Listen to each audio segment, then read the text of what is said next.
Ground tracking on the Deus II. Watch this video and you're gonna master it. For anybody new to the Deus II, ground tracking is in the ground menu, and that's that third button on the top row of buttons. And you could either turn it on or turn it off. But when do you want to turn it on and when do you want to turn it off? That's why you're watching this video. Tracking is a mode where the detector continuously monitors and adjusts its ground balance to compensate for slow changes in soil mineralization. That sounds great. Why don't we just permanently keep it on? Because this stuff is definitely not uniform across the earth. And tracking is phenomenal, but it has limits. That's great, Merrill, but how do we know when to use it? The rule that I'll give you is that the GID, or the ground ID, will help you determine when to use tracking.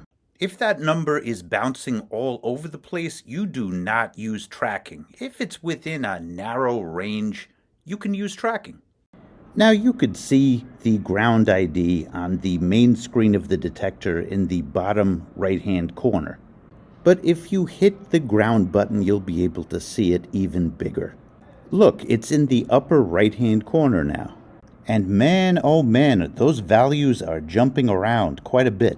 Jumping around quite a bit, don't use tracking. But look at this. This is a more narrow range. All you're seeing is the ground ID going a range of 4, between 86 and 90. That's fine. You could use tracking on that. You would benefit from tracking. All right, let's do another scenario. In this scenario, the GID is ranging really from 71 to 74. It touches 70 at times, but for the most part, it is a narrow range, but in the low 70s. The essential question is, could you use tracking in this scenario?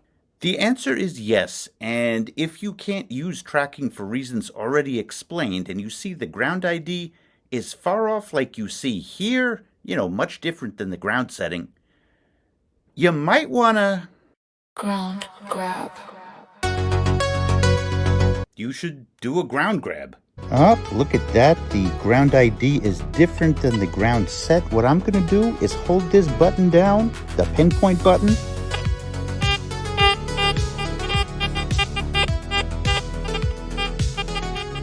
And there we go. A ground grab actually lets you lock in the G set. And when you do that, you are ensuring that you have the most dangerous metal detector on the planet. When you do this, you are matching your detector's ground balance to the soil's actual mineralization phase for optimal stability and depth. Recap. In order to decide whether or not to use tracking, look closely at the GID. You can see this on the detect screen on the bottom right or on the first screen of the ground menu in the upper right corner. What you need to know is that the GID is a crucial data point that can help you decide whether or not to use tracking. And GID measures the electromagnetic signature of the soil. You should remember that wild fluctuations of GID means that you should not use tracking. And you should know that you can use tracking if GID numbers are in a narrow range.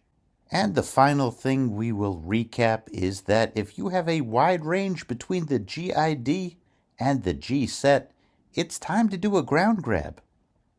Okay, I've got one more piece of advice for you, and it is about getting an accurate ground reading. Now, you could swing the detector like you normally do, and it is reading the ground.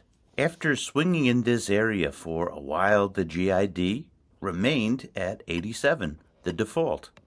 But I found a quiet spot in the soil and I am just pumping the detector up and down. I'm not doing a ground grab. If I was doing a ground grab, I would be holding down the pinpoint button. But look at the difference in the GID. Pumping the coil gave it a more global read. I hope this helped you. Please hit thumbs up if it did. Hold the handle, pump the coil.